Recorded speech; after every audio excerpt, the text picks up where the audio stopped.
Hello, my fellow MCs, Primo here, and welcome to a very special Honkai Star Rail commentary. Today, we are talking about the 5 reasons why you need to be F2P in Honkai Star Rail.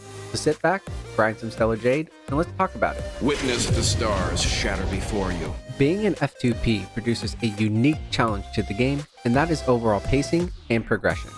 Because you don't have the ability to top up your Trailblaze power with Stellar Jade, it causes your team to slowly make progress through Trace and Relic upgrades. These areas of character leveling are the most resource hungry, so you must plan your Trailblaze power accordingly. Because of the slow progression when it comes to character upgrades, many will find themselves having a more difficult time facing enemies as their equilibrium levels go up. But the truth is, I find the challenge more engaging and it helps me really utilize the kits of the characters I've invested in. With each battle comes the chance of my entire team to be wiped out, whether it's due to being underleveled or I'm still rocking 4-star relics till I hit Trailblaze level 60. Areas of the game like Memory of Chaos and Forgotten Hall also give a great indicator towards your overall progression as an F2P account and whether or not you are truly making progress. As these are the hardest areas of the game as of now, being able to test your will against these overleveled enemies will give you the hardcore experience many players are yearning for. Even though you are missing out on the bi-monthly rewards that come with fighting through Memory of Chaos, being able to finally hit the 3-star threshold for that one floor on the Forgotten Hall you've been struggling for weeks against is that much more satisfying. With the stakes being higher, even against elite enemies, it adds an aspect of risk to the game that makes it much more exhilarating, and that's just something you may not be able to experience as a whale. Witness the stars shatter before you. Have you ever gone into a warping session with just enough wishes for a 50-50 shot, but you won't be able to accumulate enough extra warp by the banner's end to guarantee the limited 5-star? It is one of the most nerve-wracking things in a gacha game due to the prize at stake. On one hand, you can win your 50-50 and the gacha gods will bless you. Or you can get an early 5-star and regardless of if you win your 50-50, you're more than likely to have a chance to get the limited 5-star with the guarantee. But the more likely scenario is you go all the way to Hard Pity, Pom Pom and the Rainbow Ticket show up, the Golden Door opens, and you've lost the 50-50 and you have no Stellar Jade left. If you are losing out on the limited 5-star, you may have to wait 6 to 8 months for the next rerun, and as an F2P player, that can be a very long wait. Now, the way I'm presenting sounds like an ad to not be an F2P player, as you have the potential to lose out on your 5-star target, but you just have to hear me out. This presents a high-stakes scenario in which the 5-star you are really hoping to get may not actually come home. The stakes are high, the adrenaline is rushing, but I'm a gambler at the end of the day. I want to test my luck against the gacha gods to see how lucky I can get. It's not just about attaining the 5-star, no matter the cost. I can easily swipe my credit card, guarantee that I get the character I want, and I'm sure I'll be happy. But being F2P and having that risk just makes the prize that much more satisfying. On the other hand, the defeat is also more crushing. But I understand I have to take the good with the bad, and I've accepted my fate as an F2P player. Witness the stars shatter before you. You have grinded for weeks, accumulating the Stellar Jade needed for a 50-50 shot at that limited 5-star character. You're anxious but excited to see if you can beat the gacha god and have your new husbando come home. Pom Pom opens the golden door, and there they are. Your new 5-star is waiting for you in all its glory. The hours of grinding, doing dailies, and pushing your team through the simulated universe and Forgotten Hall was all worth it. That feeling of satisfaction that comes with pulling the character you want, whether through winning the 50-50 or saving enough for the guarantee, just cannot be replicated.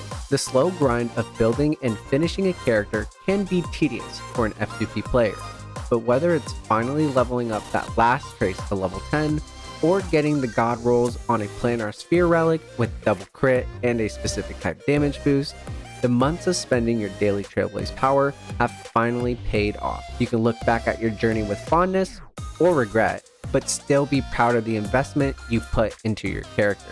Now you can show off to all your friends and let them be envious that you have such a great build for being an F2P player. Whatever goals you set for yourself in-game can be achieved with enough patience and investment. If you can't restart a certain level of the Forgotten Hall, there is no need to worry. Just grind up the specific team you believe will be best against that floor, and come back in a couple weeks when your traces and levels have all increased. Being able to come back and battle the thing that gave you trouble a couple weeks ago, and being able to achieve victory, shows that your account is making the right progression and you can feel satisfied with that growth. I believe that grind is much more telling of the perseverance of an F2P player and how they are willing to fight tooth and nail for victory, versus a whale who's more than likely to 3-star that same floor the first time around and doesn't need to go through that struggle. Witness the stars shatter before you. As I mentioned before, every battle becomes more difficult due to the pacing of character upgrades. That is why it is so important to really understand team building, as well as creating battle strategies for specific teams to optimize your gameplay experience. I find this aspect of the game to be one of its most interesting and fun aspects, as it helps me focus on the specifics of characters' kits and learn about which characters best synergize with each other.